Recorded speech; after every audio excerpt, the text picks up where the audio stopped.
ለጥቂት ሰዎች ሲባል እንዴት የሁሉ ሰራዊት እርስ በርስ ይገዳደላል? ለምን እነሱ ላይ እርምጃ አይወስዱም? እኔን ባይኔ ጦርነት ተከፍቶ ዳግም እልቂት ከሚፈጠር እነሱ ላይ እርምጃ ውሰዱ ነው የምለው። ከአርባዎቹ ሃይማኖት ያላቸው አብዛኞቹ አሉ አይደል? እንዴት በጅብ ታምናለህ? እንዴት በጅብ ቆዳ ትገፋለህ? ቅንድቡ አይኑ ጉበቱ እያልክ እንዴት ትበልታለህ? እነዚህ ፌዴሬሽን ውስጥ የተቀመጡት እነ ባህሩ ምናምን ስራቸውና ውሏቸው ከዶላር ጋር ነው። ስለ ዶላር ነው የሚያወሩት፣ ስለ ሞሮኮ ጉዞ ነው። እንደዚህ አይነት ነገር ውስጥ የሉበትም። ሁሉም ከኢሳያስ ጀምሮ።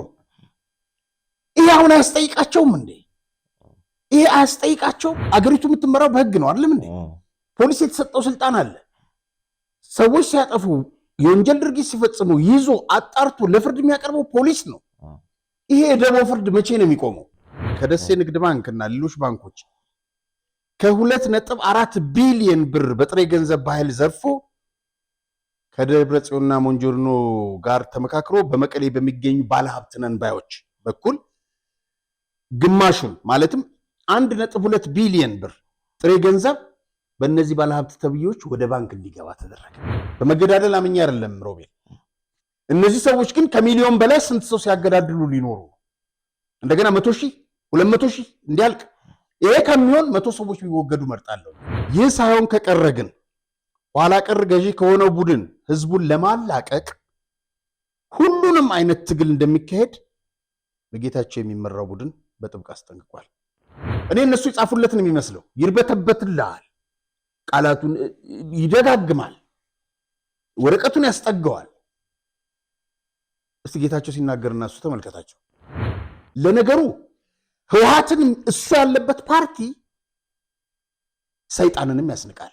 ሰይጣኖችም ናቸው። ይዞ ለህግ ፍርድ ማቅረብ አለበት። የፈለገውን እርምጃ ይወሰድበት የትግራይ ህዝብ ወጣቱ። ይሄ ወንጀለኛ ግን ባፉ የተፋትን መልሶ እስኪውጣት ድረስ የትግራይ ህዝብ መልቀቅ የለበትም እላለሁ።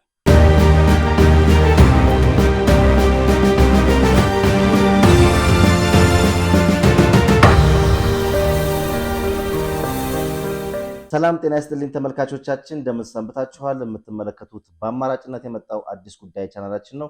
ዛሬም እንግዲህ እንደተለመደው ፕሮግራሙን ወደ እናንተ ለማድረስ ጋዜጠኛ አርያ ተስፋማርያም እና ሮቤል ምትኩ እዚህ ስቱዲዮ ተገኝተናል። መልካም ጊዜ እንዲሆንላችሁ ከወዲሁ ተመኘን። አርያ እንዴት ነህ? አለን ይመስገን። በዓል አለፈ እንግዲህ ያው ደስ ይላል፣ ቆንጆ ነው፣ በጣም አሪፍ ነበር። አንተ ጋር እንዴት ነው? ጥሩ አሪፍ ነው። እንግዲህ እኛ ዋዜማውን ገባለን ብለን ነበር፣ አልተሳካም። እንኳን ደርሳችሁ ልንላቸው ያው እንግዲህ እስከ ዳግማ ትንሣኤ ስለሚባል ለመላው ክርስቲያን እምነት ተከታዮች በሙሉ እንኳን አደረሳችሁ መልእክታችን በዚህ አጋጣሚ ድረሳችሁ።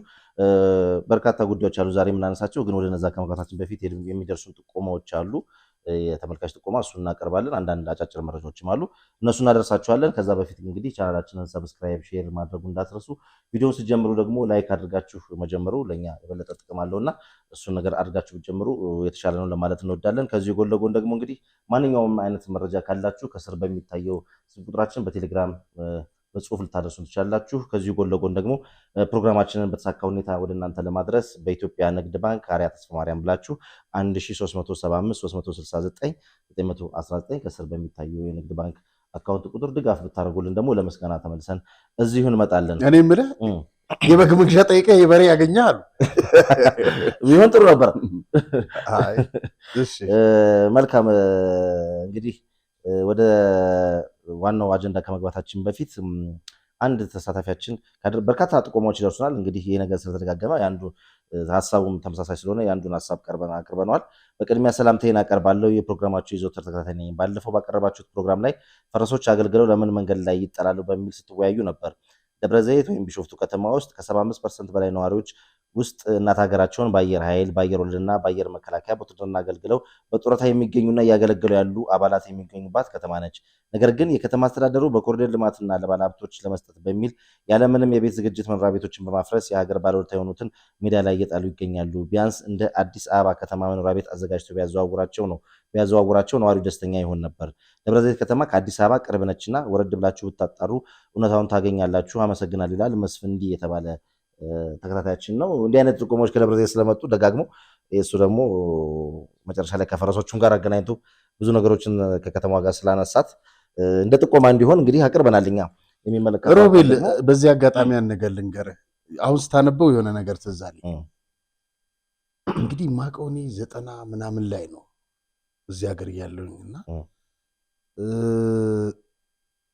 እኔ እንጃ እርግጠኛ አይደለም ወንደሰን ይሁን እንደዚህ ነገር ነው ስሙ። የደብረ ዘይት ልጅ ነው። እዛ አጎታለኝና እዚህ ስትመላለስ ነው የማውቀው። እና የአየር ኃይል ነበረ አየር ወለድ ሲበተን ያው ሰራዊቱ በጣም ያሳዝናል። ረጅም ነው ከነሰውነቱ ነው ማስታውሰው። በጣም የተሟላ ሰውነት አለውና ስቴዲየም ጋር እንደ ሆምለስ ነገር ሆኖ ነበር። በኋላ ላይ ስቴዲየም ያሉ መኪኖች ኳስ ጨዋታ አልነበረ። እዛ እሑድ ቅዳሜ ኳስ ሲኖር መኪና ይጠብቅ ነበረ እና በጣም ከሰው ጋር መግባባት ይችላል። በጣም ጸባይኛ ነው። በጣም ትሁት ነው እና እዛ አገኘው ነበር። ያሳዝነኝ ነበረ። መጨረሻ አንድ ቀን ማለት ጠፋብኝና ወደ 2000 ዓመተ ምህረት ከሀገር ልወጣ ስለ አካባቢ ነው ያገኘሁት። 7 ዓመት ታሰረ። በምን እንደታሰረ ታውቃለህ?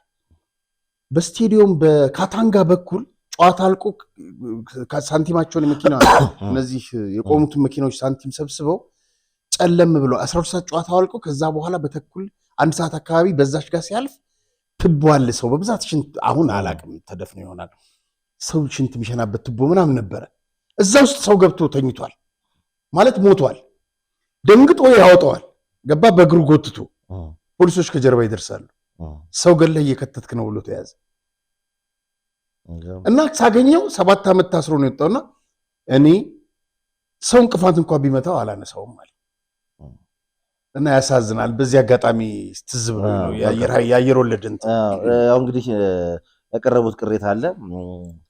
በተደጋጋሚ ከደብረ ዘይት እንደዚህ አይነት ሀሳቦች እየመጡ ነውና የሚመለከተው አካል እውነት ነው መፍትሄ ይሰጣቸዋል ብለን ተስፋ እናደርጋለን። ለዛ ነው እኛም መልሰን ወደዚህ ያደረሰውና አንድ ሁለት መረጃዎችን ላንሳና ወደ ዋናው አጀንዳችን እንገባለን።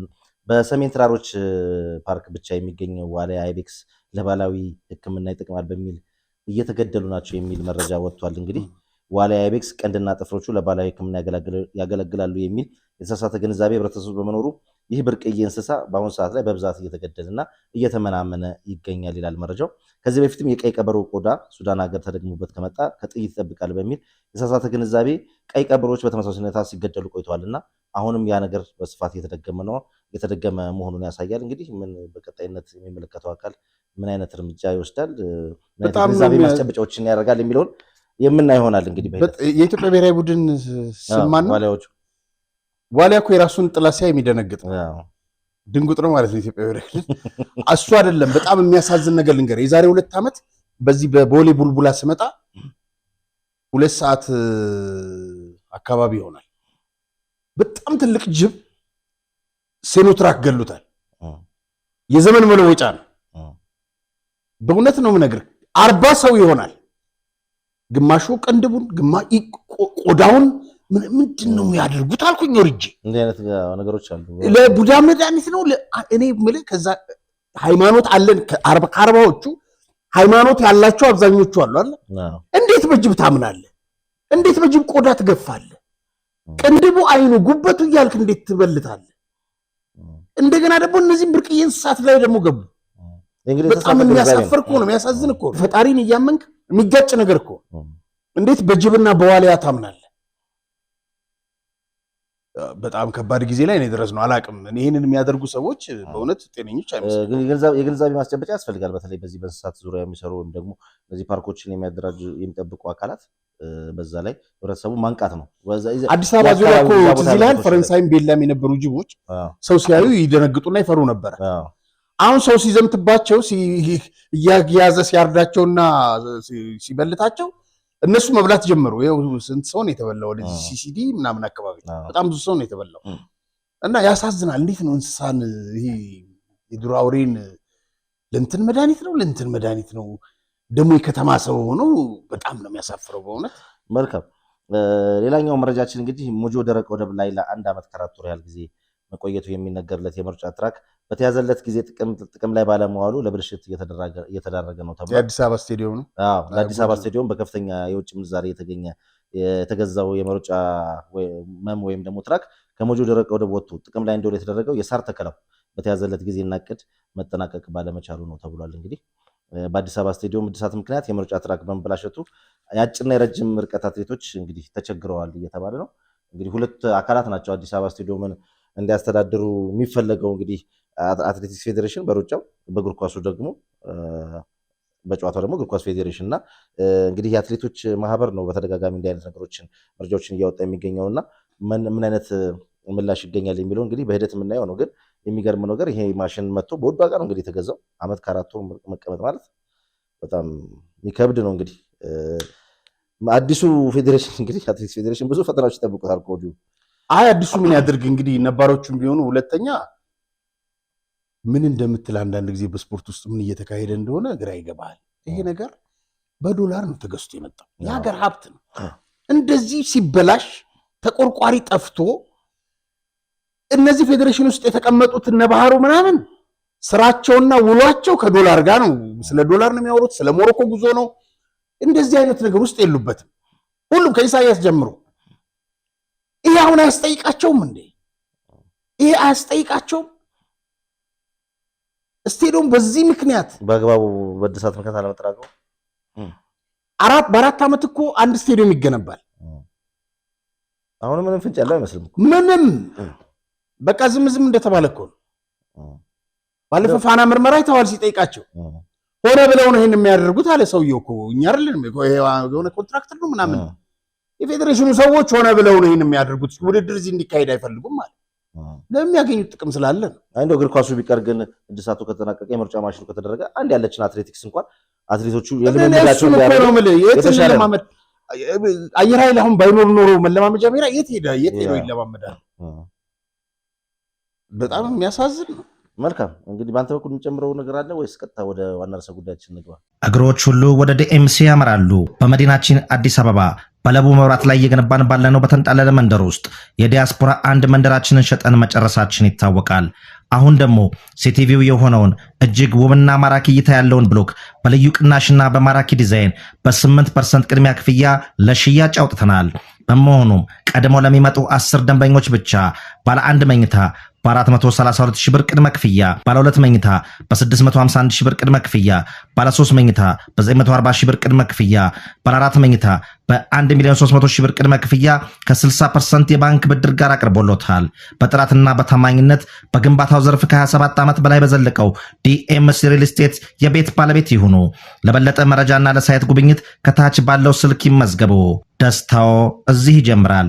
ዲኤምሲ ሪል ስቴት። የተመለከቱት ግለሰብ በዳግማዊ ምኒልክ ሪፈራል ሆስፒታል ታካሚዎችን በተለያየ ጊዜ ስፔሻሊስት ሐኪሞች አሉ ኑ እኛ ይዘናችሁ እንሂድ በሚል ሲያንገላቱ ሲዘርፉ የነበሩ ዘራፊዎች በመሆናቸው ዛሬ በዳግማዊ ምኒልክ ኮምፕሬሄንሲቭ ስፔሻሊስት ሆስፒታል የጥበቃ ኃይሎች በቁጥጥር ስር ውለዋል። እነዚህ ግለሰቦችም ታካሚዎችን የተለያየ የብር ኖት ከላይ ባለ 200 ብር ኖት ይሸፍኑና ከስር ደግሞ ባለ 10 ብር ኖት ያደርጋሉ። ልክ 10 ሺህ ብር አስመስለው። ሮቤል በኔ በኩል ያለው በጣም የሚያሳዝን ነው። ኢትዮጵያ ውስጥ አሁን በአንዳንድ ቦታዎች ላይ አሁን ይሄ አዲስ አበባ ምኒልክ ሆስፒታል ተፈጸመ የተባለ ወንጀል ነው ወይም የወንጀል ድርጊት ወይም ሙከራ ተጠርጣሪ ምናምን እነዚህን ሰዎች ቪዲዮ እየቀረጽ እንደዚህ ቦታ ላይ ማቆጣት ምን ይባላል? የህግ አካል አለ። በፖሊስ ቁጥጥር ስር ነው መዋል ያለባቸው። በቀደም ዕለት አንዷን አቆመው ጎንደር ይሁን የት ነው አረቂና ጠላ ለምን ትሸጫለሽ ብለው ሲያናዝዙ የኤሌክትሪክ ገመድ ሰረቃችሁ ተብለው እጅና እግራቸው የፊጥኝ ታስሮ እየተደበደቡ፣ በቀደም ደግሞ አንዱ ምንድነው ድግምት ትሰራለህ ምናምን ተብሎ እንደዚህ በጨርቅ ምናምን ይዞ ታጣቂዎች አሉ። ግራ ነው የሚገባ። ይሄ ደግሞ ፍርድ መቼ ነው የሚቆመው? ህጋዊ ፍርዱ ይሄኛው ቀደማ ነው። አዎ ፖሊስ ያለ ታዲያ አገሪቱ የምትመራው በህግ ነው አይደለም እንዴ? ፖሊስ የተሰጠው ስልጣን አለ። ሰዎች ሲያጠፉ የወንጀል ድርጊት ሲፈጽሙ ይዞ አጣርቶ ለፍርድ የሚያቀርበው ፖሊስ ነው። ይሄ ደግሞ ፍርድ መቼ ነው የሚቆመው? እነዚህ ሰዎች በነገራችን ላይ ተይዘዋል እኮ እኛው ሰፈር እዛው ፈረንሳይ ፖሊስ ጣቢያ ነው የተያዙት በጉዳያቸው የተያዘው። አዎ ግን እንደዚህ ግለሰብ ነው ግን መጀመሪያ ቀርጾ የሚያወጣው። አዎ እንዲያን ነገሮች አይመከሩም። ብዙ ወንጀለኞች ናቸው አይደለም አይደለም። እሱማ ወንጀለኞች ተጠርጣሪ ስለሆነ የተያዙት በህግ አግባብ ስትሄድ፣ ከዛ በኋላ ግን ህግ ነው መጨረስ ያለበት። አዎ ከዛ ፊት እኮ ነው ፍርድ እየሰጡ ያሉት። የእነዚህማ እንደውም ምንም አልተነኩም። ሌሎች እኮ እየተቀጠቀጡ እኮ ነው ተናገሩ የሚባሉት። ስለዚህ ድብደባ አንድ አካል ለህዝብ ቆም ያለው እያልክ እንዴት ነው ያንን ህዝብ የምታሰቃየው? እንዴ መሆን የለበትም። ጉዳዩ ተከታትሎ ወደ ፍርድ ቀርቦ ምናልባት አስተማሪ ቅጣቱን መልሶ ይፋ ማድረጉ የተሻለ ነው የሚሆነው። እንግዲህ እዚህ ምስሉ ላይ እንደምንመለከተው ድምፃዊ ሰለሞን ተካልኝ ማረፉ እንግዲህ ትናንትና ሰምተናል። እዚህ ላይ ያለው ቪዲዮ እንግዲህ ከመሞቱ ከቀናት በፊት መዝናኛ ቦታዎች ላይ ሆኖ እንግዲህ ያስተላለፈው መልእክት ነው። እንግዲህ ዘና በፈታ በሉ ህይወትም አጭርነት ምን እንደሚያጋጥም አይታወቅም እያለ ነው የሚገኘውና ሰለሞን ተካልኝ እንግዲህ በድምፃዊነቱ ምናልባት በ1980ዎቹ አጋማሽ ላይ በጣም በኢትዮጵያ ህዝብ ልብ ውስጥ የገነነ በዚህ አጋጣሚ መመስገንም ካለበት እንደው ነፍሱን ይማርና ግጥሙንና ዜማውን ሙሉ ነው የሰራለት ተመስገን መላኩ በጣም ቆንጆ ስራ ሰርቶ በዛን ወቅት አሪፍ ነገር አስደምጦ ህዝብ ወዶት ነበር። ከዛ በኋላ ደግሞ እንግዲህ ወደ አሜሪካ ሄደ። ተገልብጦ ደግሞ የህወሓት ወዳጅ ሆኖ አፍቃሪ ሆኖ መጥቶ ደግሞ ብዙ ነገሮችን አየን። ከዛም በኋላ በጣም በርካታ ነገሮችን አየንና ከኢትዮጵያ ህዝብ የተጣላ ወይም ደግሞ የተቃቀረ አርቲስት ለመሆን መጥቶ ነበርና አሁን እንግዲህ ልፈቱን ሰምተናል። ስለሱ እንግዲህ የምታውቀው ነገር ካለ አንዳንድ ነገሮችን እናንሳ እስቲ። በጣም የሚገርም ነገር አንድ ፋጡማ እያለ የሚዘፍነው በፊት የእሷ አይመስለኝም ነበር እና በፌስቡክ ጓደኛዬ ማነው ተሾመ ወልዴ ይህን ዘፈን ሰወደው ብዬ ላኩለት እና ለካ የሱ ነው። እኔ ትላንትና የላክልኝ ቪዲዮ በጣም ያስደነግጣል።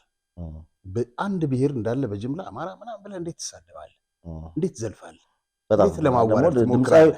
ድምፃዊ መሆኑ እንደዚህ በዚህ ደረጃ ወርዶ ህዝብን የተሳደበ እኔ አይቼም አላውቅም። አዎ እኔ አንድ ማቀውና ፌስቡክ ላይ ጻፍኩትን ነገር ልንገርህ። እንግዲህ ከመገልበጡ 2014 ምናምን አካባቢ ይመስለኛል ዲሲ ላይ መጀመሪያ ከተዋወቅኳቸው አንድ ወዳጅ አለኝ።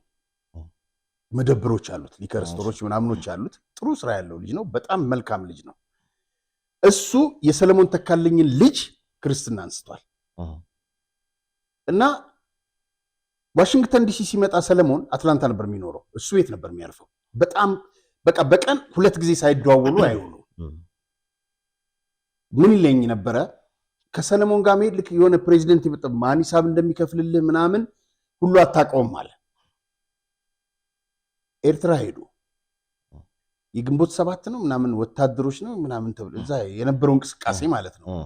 እዛ ላይ ዘፈን ለማሳየት ምናምን ሄደው አንድ ጋዜጠኛ ታስታውሳለህ? እዚህ ከለውጡ በኋላ መጥቶ ወደ ደብረ ብርሃን የሞተ ከሱ ጋር ነበር አብረው የሄዱት። ሁለቱም በስልካቸውና ምናምን የቀረጹት ቪዲዮ ነበረ የሰራዊቱን ምናምን እንቅስቃሴ እና እዛ ደርሰው ከተመለሱ በኋላ ይሄ ማቀው ልጅ ቤት የሱን ክርስትና ያነሳው ልጅ ቤት እሱ ቤት አረፈ ሰለሞን። ከዛ በነጋታው አድሮ በነጋታው ጠዋት ወደ አትላንታ ሸኘው ኤርፖርት ድረስ እና ጥሩ ዝግጅት እዛ እንዳደረቀረቡ ምናምን ብዙ ነገር አወራኝ አለ ማታና ጠዋት ሄደ። ከዛ በኋላ ሰላም ገባው ቢስደውለት አዋለኝና አንተ ሚስቴ ሰርፕራይዝ ልታደርገኝ መሰለኝ አዲስ መኪና ሊሞዚን ነው ምንድነው ይዛ ጠበቀችኝ ኤርፖርት። አይ አሪፍ ነው ያው ምን ችግር አለ እዚህ ሀገር በክሬዲት ማውጣት ነውና ምናምን ተባባልን አለ። ማታ ላይ ደወለልኝ። እኔ ምልህ ዝም ብለን እኮ ነው ኢህአዴግን የምንቃወመው እንደው ቀረብ ብለን ለምን አናያቸውም አለኝ። ሰለሞን ካንተ አፍ ነው የሚወጣው?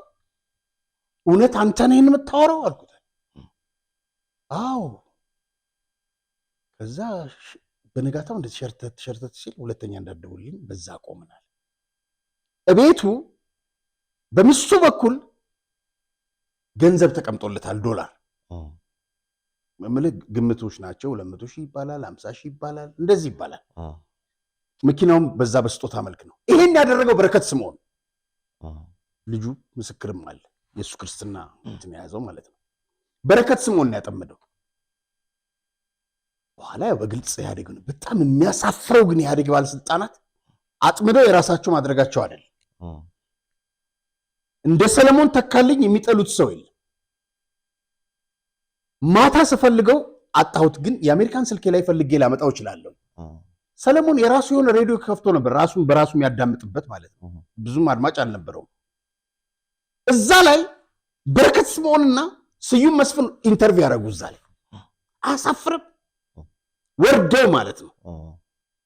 ወርደው ለምሳሌ እዚህ ሀገር ሚዛናዊ የሚባሉ ንሽግር አሏል ምናምን እዛ ላይ የማይቀርቡት ባለስልጣናት አንድ የውጭ ጉዳይ ሚኒስትርና አንድ የማስታወቂያ ምናምን ሲል ወርደው ከሰለሞን ጋር ኢንተርቪው ያደርጋሉ።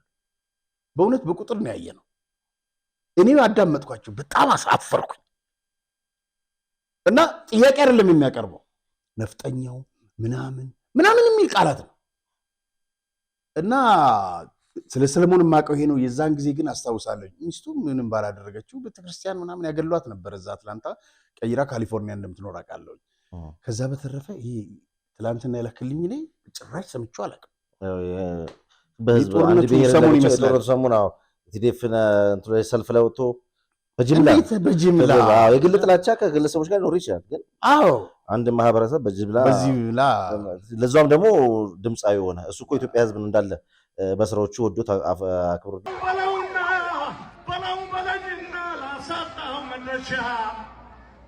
በለውና በለኝና ላሳጣው መድረሻ የትግሬን ልካቅም አማራና ውሻ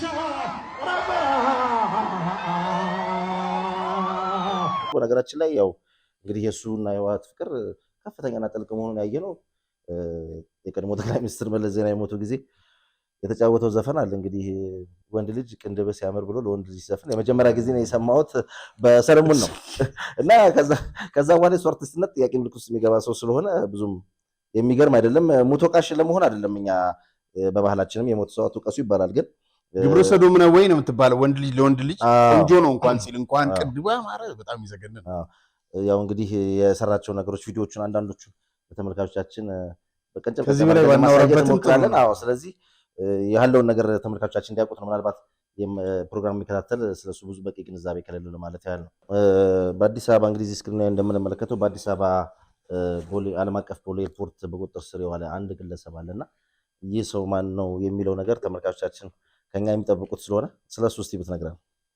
ኃይሌ ሊባኖስ ይባላል። ይሄ የሞንጆርኖ ውሽማ ነው። በነገራችን ላይ ሞንጆርኖ ከአባይ ፀሐዬ ልጅ አላት። እሱ ደግሞ ከተፋቱ በኋላ ሌላ ወጣት አግብቷል። ይሄ እንትናቸው ነው፣ ተግባራቸው ነው፣ በጣም አስቀያሚ ተግባራቸው። ኤኒዌይ ኃይሌ ሊባኖስ እሁድ ዕለት ሌሊት በኢትዮጵያ አየር መንገድ የኢትዮጵያ አየር መንገድ ኢንተርናሽናል ቦሌ እዛ በቁጥጥር ስር ውሏል። እና ይሄ ሰውዬ እንግዲህ ከደሴ ንግድ ባንክ ወንጀሎቹን ልንገር፣ ከደሴ ንግድ ባንክ እና ሌሎች ባንኮች ከ2.4 ቢሊዮን ብር በጥሬ ገንዘብ በኃይል ዘርፎ ከደብረ ጽዮንና ሞንጆርኖ ጋር ተመካክሮ በመቀሌ በሚገኙ ባለሀብት ነን ባዮች በኩል ግማሹን ማለትም 1.2 ቢሊዮን ብር ጥሬ ገንዘብ በእነዚህ ባለሀብት ተብዮች ወደ ባንክ እንዲገባ ተደረገ። በስማቸው ማለት ነው። የዛኔ ጦርነቱ ጊዜ ነው። ጦርነቱ ልክ ካበቃ በኋላ። ሁለተኛ ከአማራ ክልል ማሽነሪዎችን በኃይል እየዘረፈ ከነ ወድም ቤተይና መዲድ ጋር በመመሳጠር ለግለሰብ ባለሀብቶች ይሸጥ ነበር። በ2014 ዓ.ም 13 ኩንታል በላይ ወርቅና 400 ሚሊዮን ብር በጥሬ ገንዘብ ወደ ሱዳን ይዞ ሄዷል። ከነወድ መድህን ብርሃነ ነጋሽ ታስታውሳለህ? ባለፈው እንትና መጽሐፋቸው ላይ ጻፉት ጀነራል ዮሐንስ። እንዲሁም ከፍስሐ ማንጁስ ጋር በመሆን ከተጋሩ ዳያስፖራ የተዋጣ ከ500 ሚሊዮን ዶላር ለድሮን መግዣና ለጸረ ድሮን እንዲሁም ለሌሎች የጦር መሳሪያዎች መግዣ በሚል ከዓለም አቀፍ ደላላዎችና መሳሪያ አዘዋዋሪዎች በመመሳጠር ገንዘቡን በልተውት ቀሩ። እዚህ ይልሃል። እንትናም እንደዚሁ ገንዘብ መሳሪያ ያስገዛለሁ ብሎ ብርሃነ ነጋሽ ወድም ቤቴ አንዱ ቻይናዊ በላኝ ያለው ይህንን ነው። እነዚህ አንድ ጠቃላይ 500 ሚሊዮን ዶላር በትግራይ በጸረ ሙስና ኮሚሽን 2015 ልክ እንትኑ ከተዋቀረ በኋላ ጊዜያዊ መስተዳድሩ በትግራይ በጸረ ሙስና ኮሚሽን በተደረገ ምርመራና ማጣራት ከ27 ተጠርጣሪ ሰዎች ወይም ወንጀለኞች ገባ አራተኛ ሆኖ በሕግ ቁጥጥር ስር እንዲውል ሲባል እና አደመ ተመሳጥረው በሱዳን በኩል ወደ እንግሊዝ እንዲሸሽ ተደረገ። ኃይሌ ሊባኖስ ማለት ይሄንን ይመስላል። እና ይሄን ያክል በወንጀል የተጨማለቁ ናቸው። በትግራይ ደም ያተረፉ ናቸው። በወጣቱ በ1 ሚሊዮን እንትን 500 ሚሊዮን የሚሰሩ ናቸው። 1 ሚሊዮን ወጣት አስጨርሰው ማለት ነው። ስለዚህ ለምን ተልኮ እንደመጣም ደግሞ አይታወቅም። እንግዲህ ሲገባ ለጸረ ሙስና ኮሚሽን በህግ የሚያቀርበው ይመስለኛል፣ ወይም ለትግራይ ሰጥቶ ወደ ትግራይ ደግሞ ከሰጠው እንትና ደግሞ ያስለቅቁታል። እሱም አይሆን ነገር አመጣጡም አገባቡም እንግዲህ ተያዘ አብሮት ደግሞ በፍተሻ ተገኘ የተባሉት ነገሮች የሰላማዊ አገባብ እንዳልሆነ የሚጠቁሙ ነገሮች ናቸው ያሉት። እንግዲህ ወደፊት ደግሞ እንግዲህ ፖሊስ ክስ መሰረተበት ምንድናቸው የሚሉትን ነገሮች በዝርዝር የምናየው ይሆናል። መልካም እንግዲህ ትግራይ 3ኛ ሰው በፌዴራል መንግስት ሹመት አግኝታለች ማለት ይቻላል። አምባሳደር ሀደራ አበራ ናቸው የተሾሙት። እንግዲህ እሳቸው ማን ናቸው የሚለውን ነገር ብትነግረን ደስ ይለናል። ከዚህ በፊት ምናልባት እኔም ራሴ አላውቃቸውም የህወሓት አባል ነበሩ ወይስ ምንድን ነበሩ፣ የትኛው ፓርቲ ውስጥ ነበሩ የሚሉት ነገሮች ስለ ግል ታሪካቸው የምታውቀው ካለ እሱም ብንሰማ ደስ ይለኛል። ስለ አምባሳደር ሀደራ አንዳንድ ነገሮች ይሰማ ነበር። ይበልጥ ግን ከለውጡ በኋላ አንድ ከፍተኛ የደህንነት ኃላፊ በቢሮቸው ተገኝቼ የነገሩኝ ነገር ነበር እና በመልክም አላቃቸውም። አምባሳደር ሀደራ እንግዲህ በደርግ ስርዓት በደህንነት ቢሮ፣ በኢህአዴግ ደግሞ የብሔራዊ ደህንነት መረጃ ከፍተኛ ባለስልጣን ሆነው አገልግለዋል። ግን የህወሓት አባል አልነበሩም። አሁን ደግሞ በውጭ ጉዳይ ሚኒስትር ዴኤታ ሆነው ተሾመዋል። በጸጥታና ደህንነት እንግዲህ አጠቃላይ ወደ 35 ዓመት ነው ያገለገሉት። በውጭ ጉዳይ ሚኒስትር የፖለቲካና ኢኮኖሚያዊ ጉዳዮች ሚኒስትር ዴኤታ ሆነው ነው የተሾሙት። በኢህአዴግ ዘመን ደግሞ የስደተኞችና ከስደት ተመላሾች አስተዳደር ዋና ዳይሬክተር፣ በኋላም የተቋሙ ምክትል ኃላፊ አገልግለዋል። አምባሳደር አበራ እንግዲህ በአውስትራሊያና ኒውዚላንድ የኢትዮጵያ ኤምባሲ አምባሳደር ሆነው ሲያገለግሉ ቆይተዋል። በጣም የሚገርም ነገር በቅርበት የሚያውቁት ሀደራ ምስኪን ነው የሚሉት ደህንነት ተቋም ውስጥ የነበረው ሰውዬ ነው እንዴ? እና በጣም ምስኪን ነው የምናውቀው። እና እንትና ጌታቸው አሰፋ በጣም ከሚያሰቃያቸው ሰዎች አንዱ እሱ ነበር። ወደ መጸዳጃ ቤት ገብቶ 10 ጊዜ ይደውልበታል። እንዴ ሰው መጸዳጃ ቤት ማይገባ ምንድነው 10 ጊዜ የምትደውልብኝ ይለዋል። ሀደራ አንሳ፣ እዛም ብትሆን ማንሳት አለብን ያለቃ ነኝ። በምን መሰለም ያሸማቀቀው በደርግ ጊዜ ደህንነት ስለሰራ ኢሰፓ በምትለዋለች። እንግዲህ አሁን እዚህ ስለመጡ ይህን ፕሮግራም ሲሰሙ ትኑን ያውቁታልና ስኳር በሽታ ሁሉ አስይዞት ነበር። ይህን የሚነግረኝ በጣም በቅርብ የሚያውቀው ሰው ነው እና በብስጭት ምክንያት ማለት ነው አምርሮ ነበረ እነጌታቸውን ውስጥ የሚሰራውን ስራ አምርረው ከሚቃወሙ ከነበሩና በግልጽ ከሚጋፈጡ ከነበሩት ውስጥ አምባሳደር ሀደራ አንዱ ናቸውና አንተ አትፈራም እንዴ? እንዴት ይሄን ያክል ትጋፈጣለህ? ይሉት ነበረ። አይፈራም ግን ምስኪን ሰው ነውና እንደዛ ነው የሚሉት። ምስኪን ሰው ነው ሀደራ ይሉታልና ወዴትም አልሄደም። እነሱ ጠቅልለውም ሲሄዱ አልሸሸም። ከመንግስት ጋር ነው ከፌዴራል ጋር የቀረው። በኋላም እንግዲህ አምባሳደር ሆኖ ወደ አውስትራሊያ ተሾሙና አምባሳደር ሀደራ ባጭሩ ናቸው። በተደጋጋሚ ስሙን የሚያውቁ ሰዎች ሲያነሱ ሰምተናል። ከአንተ ባሻገር እንደገና ደግሞ አቶ አንዳርጋቸው ጽጌም ራሱ ታስረው በነበሩበት ጊዜ በጣም በጥሩ በፕሮፌሽናል ደረጃ ከሚያነጋግሩኝ ሰዎች ምናልባትም መጽሐፌ ሁላ ታትሞ እንዲወጣ እስኪ ደረጃ እንዲደርስ ሁላ ካደረጉልኝ ሰዎች ውስጥ አንዱ ናቸውና በደህንነት ተቋም ውስጥ እንዲህ አይነት ሰዎች አሉ ያሉ ከሚያመሰግኗቸው ሰዎች ውስጥ አንዱ ይመስለኛል። እውነት ነው። መልካም። በትግራይ ነፃ መሬት ተብሎ የሚጠራው ቦታ ላይ እንግዲህ የሚከማቸው ወይም ደግሞ ለትጥቅ ትግል የሚወጣው አባላት ኃይል ቁጥር እየጨመረ መጥቷል የሚል መረጃ እየወጣ ይገኛልና ምንድን ነው በዚህ ዙሪያ ያለህ ነገር እስቲ? እንግዲህ ሮቤል እዚህ ቪዲዮ ላይ እንደምታየው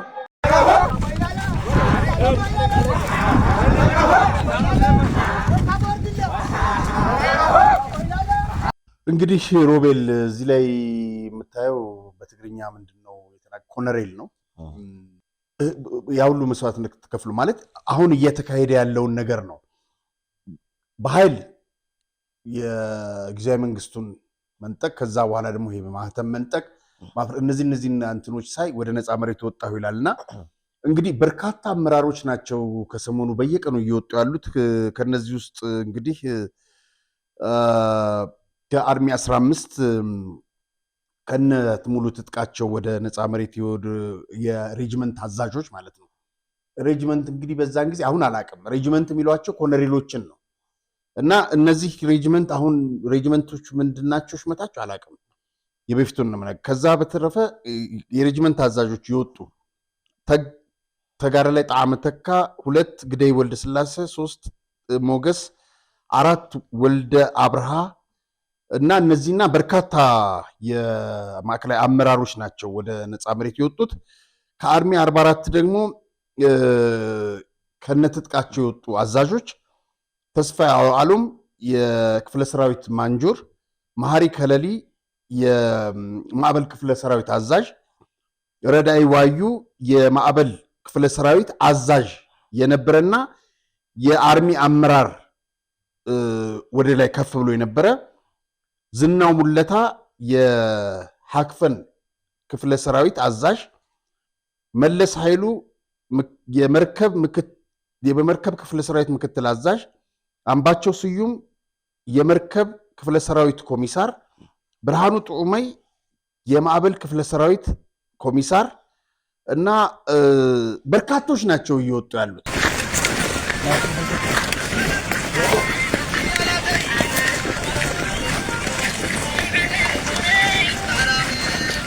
እንግዲህ ሮቤል በርካቶች ናቸው። እንግዲህ እንደምታየው በየቀኑ ወደ ነፃ መሬት እየገቡ ያሉት የሰራዊትን አዛዦች እየተቀላቀሏቸው ነው። እኔ ያው ሁልጊዜ እንደምንለው ደጋግሜ ጦርነት አላስፈላጊ ነገር ነው።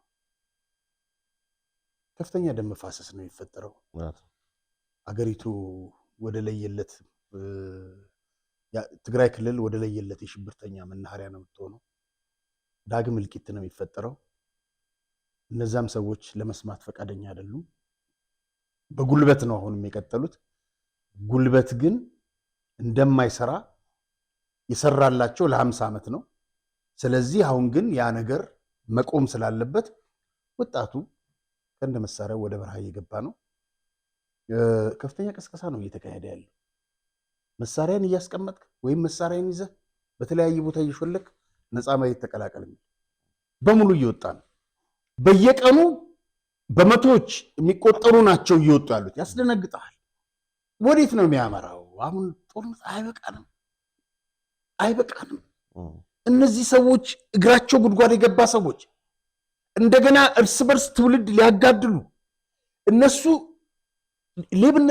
ሌብነት፣ ደም መምጠጥ፣ መስረቅ ይሁን እኮ በቃ ሊጠግቡ አልቻሉ። ምን አይነት አረመኔዎች ከየት እንደበቀሉ ማይታወቁ ለጥቂት ሰዎች ሲባል እንዴት የሁሉ ሰራዊት እርስ በርስ ይገዳደላል? ለምን እነሱ ላይ እርምጃ አይወስዱም? እኔን ባይኔ ጦርነት ተከፍቶ ዳግም እልቂት ከሚፈጠር እነሱ ላይ እርምጃ ውሰዱ ነው የምለው። በቃ ይሄን ነው። ስለዚህ እየረገጡ መቀጠል አይቻልም። ጦርነት አያስፈልግም። ደግሜ የምለው ግን 100 በማይሞሉ ሰዎች እነዚህ ሺዎች ማለቅ የለባቸውም። ስለዚህ አፈሙዝን ወደ እነሱ አዙር። ይሄንን ነው የምለው። መልካም። አዲሱ ፕሬዝዳንት ታደሰ ወረደ እንግዲህ ወደ 20 ደቂቃ የሚፈጅ መግለጫ ወይም ደግሞ ቃለ ምልልስ ሰጥተዋል። እዛ ላይ እንግዲህ ያነሷቸው ነጥቦች አሉ።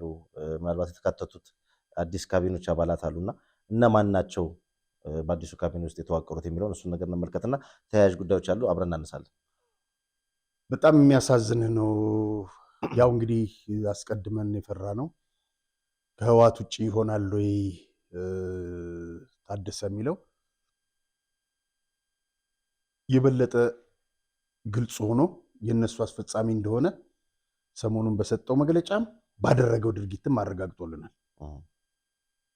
98 ከመቶ 99 ልትለው ትችላለህ። እነ ጌታቸውም በኋላ እንመጣበታለን። እነ ጌታቸውም ያረጋገጡት ነገር ይሄ ነው። የህወሓቱ ምክትል ሊቀመንበር አማኑኤልን ምክትል አደረገው። 2 ምክትል ነበር፣ እነሱን ትቶ ማለት ነው። ከዛ በኋላ የወታደር ኮሚሳሪያ ታግደው የነበሩትን እዛ ላይ በስልጣን ላይ ያስቀመጣቸው በሙሉ የህወሓትን አምጥቶ ነው ያስቀመጣቸው በሙሉ። በዚህ ምክንያት አንደኛ የጊዜያዊ መስተዳድርነትን ፕሬዚደንትነት ሲቀበል ታደሰ ፈርሞ ከተቀበላቸው 8 ነጥቦች መካከል ወይም 8 ቃል ኪዳኖች መካከል ሁሉም የፖለቲካ ኃይል ያካተተ አመራር ማዋቀር ነው። ሆኖም 96 በመቶ የህወሓት አመራር ብቻ በመሾም ካቢኔው የወጎጡ ህወሓት እንዲሁም በማድረግ ቃሉን ጥሷል። ታደሰ የፈጸመው ተግባር በጣም የሚያሳዝን ነው። ስለዚህ ከሱ የሚጠበቅ ነው ያደረገው ነገር። ምክንያቱም አየህ እነዛ ሰዎች ከስርቆት ጋር ብዙ ከዚህ በፊት ስናነሳቸው የነበሩ ሙስናዎች አሉ። ከነሱ ጋር የተሳሰረ ስለሆነ በጣም እኮ የሚገርም ነገር ቆይ የ20 ደቂቃ መግለጫ ራስ ጽፈህ እንዴት ነው ማንበብ የሚያቅትህ? እኔ እነሱ የጻፉለትን የሚመስለው ይርበተበትልሃል፣ ቃላቱን ይደጋግማል፣ ወረቀቱን ያስጠገዋል። እስቲ ጌታቸው ሲናገርና እሱ ተመልከታቸው። ይሄ ደብረጽዮን ጽፎ የሰጠው ነው የሚመስለው ነውም ደግሞ ጽፎም አያውቅም ታደሰ። ስለዚህ ትግራይ በእንደዚህ አይነት የተልፈሰፈሰ አመራር እየዳከረች። መልካም አንድ ደብዳቤ እንመልከት። እንግዲህ እዚህ ላይ እንደምናየው እንግዲህ ታደሰ ወረደ ታግደው የነበሩትን 3 የጦር አዛዦች እግዳቸውን አንስቶ ወደ ስራቸው መልሷል። እንግዲህ ይሄ ነገር ራሱ እንዴት ይታያል? ቀጥታ እንግዲህ ሌተናል ጀነራል ታደሰ ወረደ የዚህ በጦር ኃይሎቹ በተለይም ደግሞ እንግዲህ በጣም አስከፊና በጭካኔ በብረተኝነት በሚታወቁት ግለሰቦች ወይም ደግሞ የጦር መኮንኖች የሚዘወረው ቡድን ታዛዥ ቀጥተኛ ታዛዥ ናቸው ማለት አይቻልም። በዚህ ፍጥረት ነገር ማንሳት እውነት ነው። ይኸውልህ በዚህኛው ደብዳቤ ላይ ለዮሐንስ ወልደ ጊዮርጊስ ማለት መዲድ ምግበይ ኃይሌ እና ለማዕሾ በየነ እነዚህ ናቸው እንግዲህ እግዳቸው እንዲነሳ እና ፍስሐ ኪዳኑ ደግሞ ሌላ ደብዳቤ ለብቻዋል። እነዚህ 4 ጄኔራሎች ጌታቸው ረዳ አግዷቸው ነበር። ታደሰ ወረደ ስልጣን በያዘ በ48 ሰዓት ጊዜ ውስጥ የነዚህ እግድ እንዲነሳ አድርጎ የነዚህ እግድ እንዲነሳ ሲያደርግ የሚያሳፍር ተግባር ነው።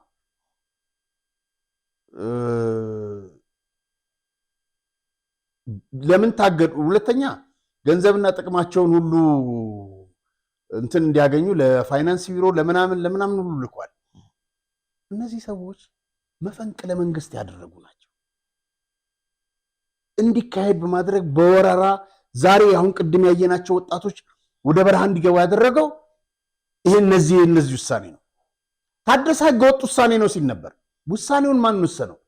ታደሰ ራሱ ምክትል ያለበት እኮ ነው መፈንቅለ መንግስት እንዲካሄድ ያደረገው።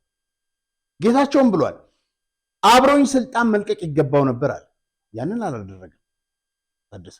ግን እነዚህን ህገወጦችን ህጋዊ አድርጎ መመለስ ማለት ከህገወጦች ጋር መሰለፍ ማለት ነው። ታደሰ ይህንን መርጧል። በሌላ በኩል እንግዲህ ጌታቸው ረዳ የሚመራው ህወሓት ደግሞ እንግዲህ ለምርጫ ቦርድ ያቀረበው ደብዳቤ አለና ምንድን ነው ደብዳቤው? በምን ዙሪያ ነው የሚያጠረጥር የሚለውን ነገር እንዳለ ሆኖ ሌላ ደግሞ ከዚሁ ጋር ተያይዞ ያወጣው መግለጫም ካለ እሱን ማብራሪያ ብታነሳለን። በጣም ጥሩ። እንግዲህ በጌታቸው ረዳ የሚመራው የህወሓት ቡድን መግለጫ አውጥቷል። መግለጫው ካነሳቸው ዋና ዋና ነጥቦች እንዲህ ይላል። ታደሰ ወረደ ያዋቀረው እና ወደ ስራ የገባው አዲሱ ካቢኔ አስመልክቶ ፕሬዚዳንት ታደሰ ባወጣው መግለጫ ላይ ይላል። አሁን የታደሰን መግለጫ ነው ኮት የሚያደርገው። ትግራይ በአሸናፊና ተሸናፊ የፖለቲካ ቅኝት ከገባችበት ትልቅ አዘቅት ለመውጣት አስቸጋሪ ሁኔታ ውስጥ እንደምትገኝ ገልጸዋል። ባለፉት 2 ዓመታት በጎና መጥፎ ተግባራት ተፈጽመዋል። ጌታቸውና ካቢኔያቸው የሚመሰገኑበት መድረክ በቀጣይ እንደሚዘጋጅ ይህን የሚለው ታደሰ ነው። በቀጣይም እንደሚዘጋጅ እነ ጌታቸው ጥሪውን በመቀበል እንዲገኙ አስቀድመው ጥሪ ማድረጋቸውን አስታውቀዋል። በመግለጫው ሊጨርሱት እኮ ነው ሊያስጨርሰው እና የምስጋና እንትን የትግራይ ህዝብ ነው እንጂ የሚያመሰግነው ጌታቸውን ታደሰ አይደለም። ጌታቸው ይመሩት ከነበረው ካቢኔ ከ27 ወደ 21 ዝቅ ማድረጋቸውን ጌታቸው ይመራው ከነበረው ገባ። ይሄን የሚለው ታደሰ ነው። 2 ምክትል የነበረውን ፕሬዚዳንት ወደ 1 እንዲቀነስ ታደሰ አድርገዋል። ምክትል ያሉትን ፕሬዚዳንት ታደሰ ይፋ ባያደርጉም ነገር ግን የህወሓት ምክትል ሊቀመንበር አቶ አማኑኤል አሰፋ ወደ ቦታው ሊመጡና ሊሾሙ እንደሚችሉ በርካታ መረጃዎች እየወጡ ይገኛሉ። ቅድም ያልኩ ማለት ነው። በጌታቸው የሚመራው ህወሓት ማዕከላዊ ኮሚቴ ባወጣው መግለጫ የአንዱን ቡድን ፍላጎት በመጠበቅ ይላል። የአንዱን ቡድን ፍላጎት በመጠበቅ ሌሎችን ያገለለ አቃፊ ያልሆነ ካቢኔ ማቋቋም ተቀባይነት የለውም ይላል። አዲሱ የታደሰ ካቢኔ በአስቸኳይ እንዲስተካከል ታደሰ በዓለም አቀፍ ተወካዮችና በፌዴራል መንግስት ፊት የፈረመው ሰነድ ሳይውል ሳያድር በመጣስ ለአንድ ቡድን መግለጫው ላደመ ማለቱ ግልጽ ነው። ያደላና ያጋደለ ካቢኔ ያቋቁሟል ማለት ይወቅሳል። መግለጫው አያይዞም የተጀመረውን ለውጥ የሚያስቀጥል እንጂ ወደኋላ የሚመልስ ተቀባይነት አይኖረውም ብሏል። በአስቸኳይ ካቢኔው ተስተካክሎ አቃፊ እንዲሆን መደረግ አለበት። ይህ ሳይሆን ከቀረ ግን ኋላ ቀር ገዢ ከሆነው ቡድን ህዝቡን ለማላቀቅ ሁሉንም አይነት ትግል እንደሚካሄድ በጌታቸው የሚመራው ቡድን በጥብቅ አስጠንቅቋል። የጌታቸው ቡድን ይህን አቋሙን ዓለም አቀፉ ማህበረሰብና ፌዴራል መንግስት እንዲያውቅለት ጥሪ አድርጓል። እንግዲህ ሁሉን አቀፍ ትግል ማለት እንግዲህ አሁንም ይሄ በነፃ መሬት ያለውን ሁሉ ሳይቀር የማይስተካከል ከሆነ ማለት ነው። እንቀጥላለን ነው። ቅድም ያልነው ግን ይሄን ከማድረግ የትግል አቅጣጫውን በመቀየር እነዚህ ሰዎች የሚወገዱበት መፍትሄ ቢበጅ ይሻላል። በመገዳደል አምኜ አይደለም ሮቤል። እነዚህ ሰዎች ግን ከሚሊዮን በላይ ስንት ሰው ሲያገዳድሉ ሊኖሩ እንደገና 100,000 200,000 እንዲያልቅ ይሄ ከሚሆን 100 ሰዎች ቢወገዱ መርጣለሁ። ይሄንን ይመስላል ጌታቸው። መልካም። በትግራይ ሁለት የራሳቸው እስር ቤት ያላቸው የጦር አዛዦች አሉ ይባላል። እነማን ናቸው? እነዚህ ሁለት ሰዎች የሰራዊት አዛዦች የሚባሉ ወይም ባህላዊ ጀነራሎች ተወልደ ገብረተንሳይ ፎቆቹን ምናምን ያሳየ ነው። ባለፈው ሲቃ እያለቀሰ ባንኮችን ሲለምን የነበረው ማለት ነው። እሱና ፍስሐ ማንጁስ የግል እስር ቤት ውስጥ መቀሌ ውስጥ አላቸው። ቦታው እንዳ ጊዮርጊስ ቤተክርስቲያን ከርቼሌ የሚባል ቦታ ሲሆን አንደርግራውንድ 9 ሜትር ወደታች ጉድጓድ ጥልቀት ያለው ነው። 9 ሜትር ወደታች ይህ ማሰቃያ እስር ቤት እዚህ ማሰቃያ እስር ቤት ውስጥ አካላቸው ተበላሽቶ ተልቶ በርካቶች ይገኛሉ። ይህ ህወሓት የተለመደ ነገር ነው። ኢህአፓዎችና ሌሎች ላይ የፈጸመው ተግባር ማሰቃየት። አሁን ዛሬ ወጥቶ እንትና የትግራይ ውስጥ ተቆርቋሪ ለመምሰል እንደሱ ወንጀለኛ የለም። መጽሐፉም ላይ ጽፈነዋል። ብስራት አማረ ይህን ሲፈጽሙ የመጡ ናቸው። እነ ጆቤ ይህን ሲፈጽሙ የመጡ ናቸው። እስር ቤቱ ሰዎች ሲያሰቃዩ የነበሩ ናቸው። ሮቤል ለጊዜው የምናወጣውን መረጃ እናቆየው። ከእስር ቤት የወጣ ሰው አለ። አካላቱን እዚህ ማሳየት አንችልም።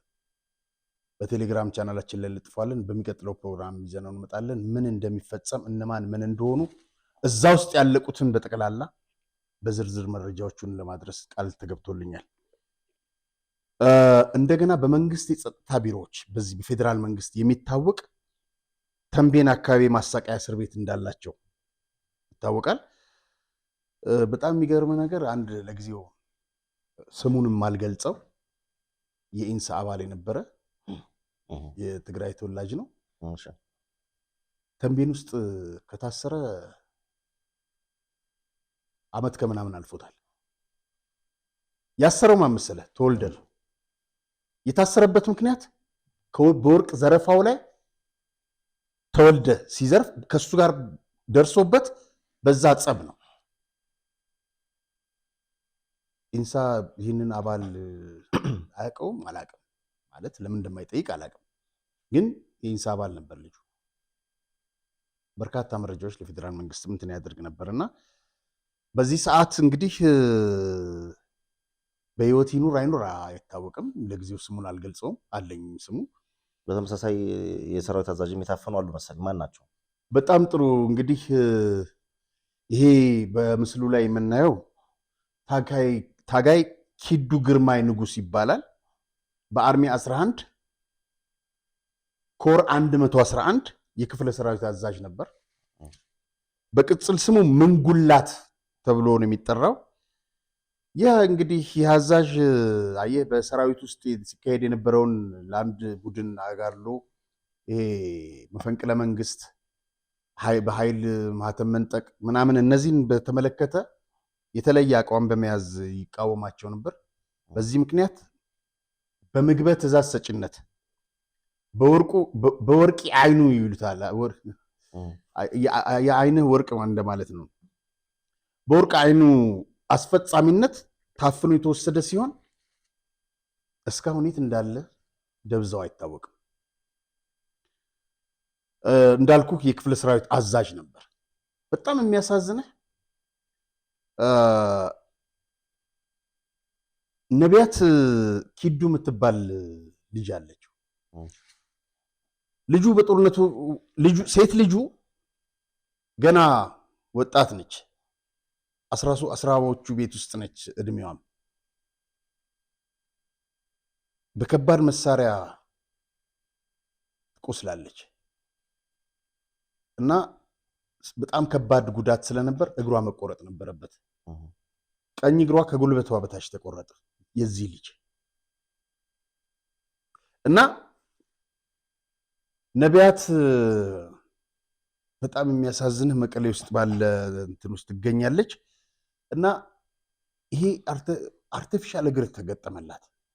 እንደ ልብ ሊያንቀሳቅሳት አልቻለም። ስለዚህ እሱን መጠቀም እንትን አደረጋት። በዚህ ሰዓት በመቀሌ ውስጥ ባለው በጣም በስቃይ ውስጥ ካምፕ ውስጥ ከሚገኘው አንዱ የእሱ ልጅ ነች። እሱ ደግሞ ይገደል ይወገድ አይታወቅም ታፍኖ ከተወሰደ በኋላ። ይህን ነው እየተፈጸሙ ያሉት። ተወልደ ገብረትንሳኤ በቅጽል ስማቸው ተወልደን ከሀገር እንደወጡ በማህበራዊ ሚዲያዎች በስፋት ዜናው ሲንሸራሸር ታይቷል እና በእርግጥ በትክክል ከሀገር ወጥተዋል ወይ እንዴትና ማን አስወጣቸው የሚለው እንዳለ ሆኖ ያደመ ቡድንን ደግሞ አምርሮ የያዘ መግለጫ የሰጡበት ሁኔታም አለና ይህን መግለጫ የሰጡት ትግራይ ሆኖ ነው። ትግራይ ሆኖ ከሰጡት ወጥተዋል ብሎ መናገርስ ይቻላል? ተወልደን ከሀገር ሾልኮ እንዲወጣ ያደረገው ታደሰ ወረደ ነው። ይህን ማረጋገጥ ተችሏል። ከወጣ በኋላ ከሀገር ሾልኮ ከወጣ በኋላ አንዳንዶች አውስትራሊያ ገባ ይላሉ፣ አንዳንዶች አሜሪካን ገባ ይላሉ። ዋናው ግን ከሀገር ወጥቷል። ይሄ የተረጋገጠ ነገር ነው። አስቀድሞ የተቀረጸውን ኢንተርቪ እና አደመን የሚዘልፍበት የሚሰድብበት የሚያጋልጥበት ማለት ነው ተነጋግሮ ይመስለኛል። ከወጣ በኋላ ነው ያ ኢንተርቪ የተለቀቀው እንጂ ትግራይ ውስጥ አልነበረም። ስለዚህ ከሀገር እንዲወጣ ያደረገው ታደሰ ወረደ ነው። አብዛኛው ነገር አንስተናል። እንደ መቋጫ እንዲሆነን የቀድሞ የትግራይ ክልል ፕሬዚዳንት የነበሩት አለቃ ጸጋይ የሰጡት አነጋጋሪ ጉዳይ አለና እሱን ነገር እስቲ እንምሰው። በጣም ጥሩ። እንግዲህ አለቃ የተባሉት በቤተክርስቲያን ምንድነው የሚባለው ዲቁና እንደዚህ ነገር ስለተማረ ነበር።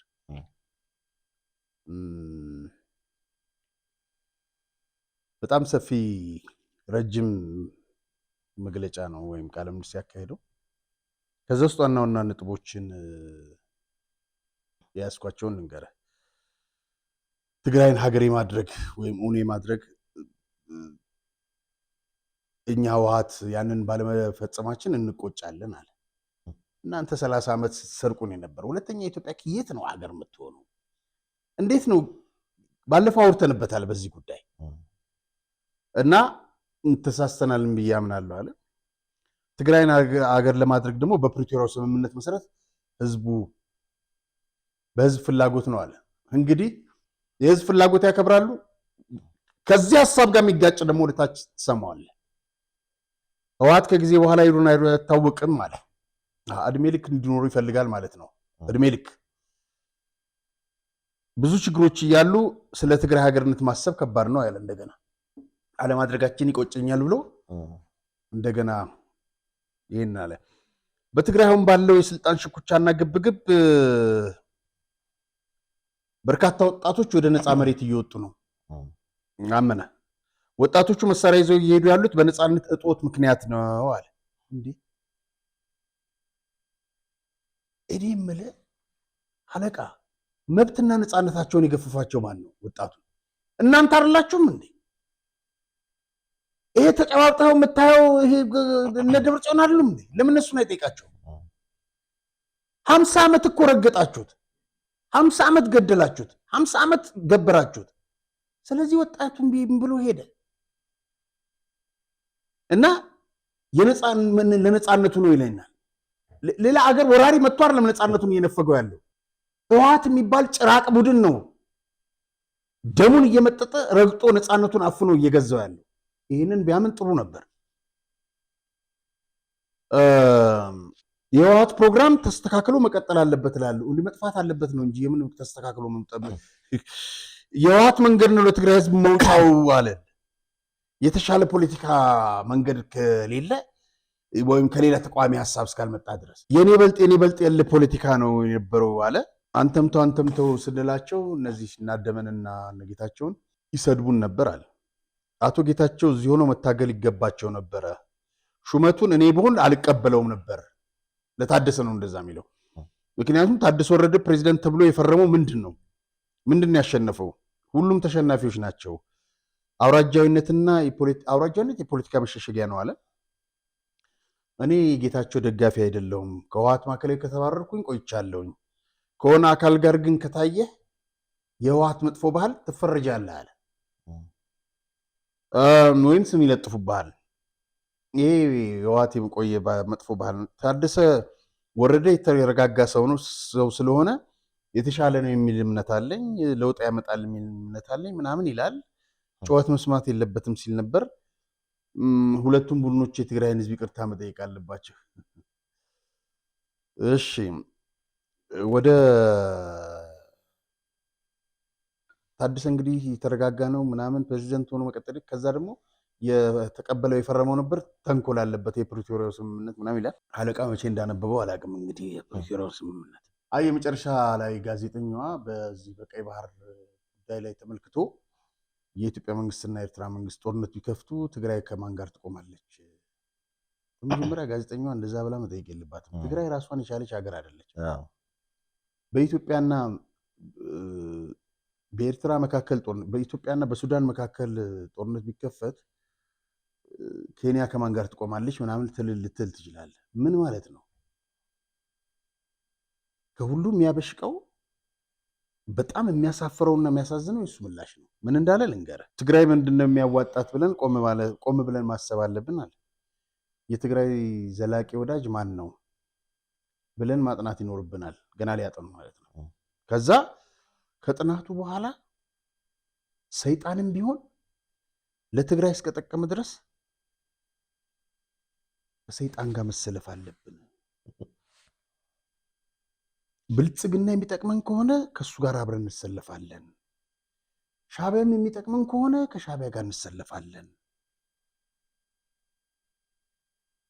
በጣም የሚያሳፍር ነገር ነው። ይህ ሰውዬ ስሙ ከፊት ለፊት አለቃ የሚል አለ። ይህን የሚናገረው በፋሲካ ጾም ይሁን በሕማማት ወቅት ነው።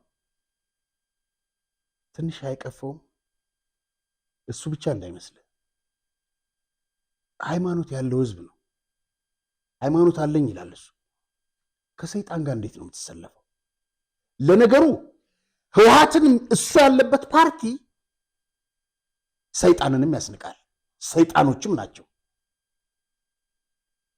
ትውልድ በመገበር ደም በመምጠጥ የማይረኩ ማለት ናቸው። ሮቤል ህዝቡን እንደ ዕቃ አይተው እንደ መጫወቻ እንዳሻንጉሊት ይሄ ጆተኒ እንደዚህ ትጫወታለህ አለ። እንደዛ ና የትግራይ ህዝብ ከሰይጣን ጋር ተሰለፍ። አለቃ የሚናገረው ነው። የትግራይ ህዝብ ና ከሻዕቢያ ጋር ተሰለፍ ስንልህ እሺ፣ ና ከብልጽግና ጋር ተሰለፍ እሺ፣ ከሰይጣን ጋር ተሰለፍ እሺ ማለት አለብህ ነው እያለ ያለው ይሄንን እንደ ቁስ ነው የቆጠሩት። ግን ዛሬ ገንፍሏል። አለቃ ጸጋይ አንተን ጨምሮ የትግራይ ህዝብ ያንቃቸዋል። እንዲህ ብለህ በሕማማት ወቅት ይህ ሁሉ ሰው ባለቀበት ወቅት ነፃነት ተነፈገ ወጣቱና ወደ በረሃ ገባ እያለ መልሶ ከሰይጣን ጋር ተሰለፍ ስንልህ እሺ ብለህ ትሰለፋለህ እያለው ነው። በነገራችን ላይ አለቃ ጸጋይ ሚስቱ አውስትራሊያ ውስጥ ቤተሰቡን ቪላ ገዝቶ ከኢትዮጵያ በተዘረፈ ሀብት በተንደላቀቀ ህይወት አውስትራሊያ ውስጥ ልጆቹን ያኖራል። አፓርታይድ መንደር እሱ ፕሬዝደንት እያለ የወሰዱት መሬት አለ። የአፓርታይድ መንደር የተባለው ተገልለው የህወሓት ማዕከላዊ ኮሚቴ እነ ስብሃት እነ ዘርአይ ብዙዎቹ የገነቡት ቪላ ነው። በ10 ምናምን ሚሊዮን ቪላ ገንብተዋል። የዛን ጊዜ ያስበው 10 ምናምን ሚሊዮን አለቃ ጸጋይ ጨምሮ አብዛኞቹ እዛ ላይ ቦታ መሬት የወሰዱት በሺ የሚቆጠር ካሬ ሜትር ሲወስዱ በካሬ ሜትር 35 ሳንቲም ነው። ያንንም አልከፈሉ። የመቀሌን ነዋሪ አንዱን አግኝተህ ጠይቀው አፓርታይድ መንደር አይደለም የሚለው፣ ከአፓርታይድ መንደር አሻሽሎት የሙስና መንደር ነው የሚለው። እነዚህ የሙስና ውጤቶች ናቸው። እነዚህ ይሄ በሃይማኖት ስም የሚነግድ አውሬ ነው። ትግራይ ከምትፈልጋቸው የትግራይ ከሚፈልጋቸው ነገ በህግ ከሚጠይቃቸው አንዱ አለቃ ጸጋይ ነው። ለምን ታስታውሳለህ? ወያኔ እንደዚህ ነው ሲባል ፕሮፌሰር መስፍን የምርጫው ጊዜ የትግራይ ህዝብ እና ህወሓት አንድ ነው አትበሉ ሲሉ ነበረ። ከፋብሪካ እንደዚህ ጋር አያይዞ የሰጡት ምሳሌ አለ። የትግራይ ህዝብ ሆይ ከፋብሪካ እንትን የወጣህ ነህ ብለው ሲነግሩት ነበር ነጸጋይ። እንደዚህ ነው ተባልክ፣ ኢንተራይሞ ሊፈጸምብህ ነው እንደዚህ ነው ይሉታል። እነሱ ከሰይጣን ጋር ዋል ከሰይጣን ጋር ስራ ሲለው ግን እንትና ህዝቡን በጠቅላላ ማለት ነው በጅምላ እንደዛ ሲለው የሚጠይቅ የለም። በጣም አሳፋሪዎች ናቸው። እነዚህ መወገድ ያለባቸው ናቸው። እዚህ ደረጃ 50 ዓመት ሙሉ አሳልቀውት በ50 ዓመት ሂደት አንደኛ ወንጀለኛ የትግራይን ህዝብ ሲያሳልቅ የነበረ አለቃ ጸጋይ ነው። በነገራችን ላይ ደህንነት ነበር፣ የደህንነት አማካሪ ነበር። በ97 በዚህ በ98 ምርጫ ይህ ሁሉ ግፍና መከራ እንዲፈጸም ካደረጉት አንዱ ወንጀለኛ ይሄ ነው። በረሃም እያሉ እንደዚሁ ብዙ ሰው ያስጨፈጨፈ ነው። ዛሬ ደግሞ ህወሓት ነበር ወጣቱን ደም የሚመጣ የነበረው። ዛሬ ደግሞ ከሰይጣን ጋር የትግራይ ህዝብ መስራት አለብህ ብሎ ፈርዶበታል። አንሰራም ብሎ ይዞ ለህግ ፍርድ ማቅረብ አለበት። የፈለገውን እርምጃ ይወሰድበት የትግራይ ህዝብ ወጣቱ። ይሄ ወንጀለኛ ግን ባፉ የተፋትን መልሶ እስኪውጣት ድረስ የትግራይ ህዝብ መልቀቅ የለበትም እላለሁ። መልካም፣ ስለነበረን ቆይታ እጅግ አድርጌ አመሰግናለሁ። የተከበራችሁ ተመልካቾቻችን የዕለቱ መሰናዷችን ይመስል ነበረ። ፕሮግራሙን አዘጋጅተን ወደ እናንተ ያቀረብንላችሁ ጋዜጠኛ ሪያት ማርያም እና ሮቤል ምትኩ ነን። ዳግም በሌላ ዝግጅት እስክንገናኝ ድረስ እስከዛው ሰላም ቆዩ።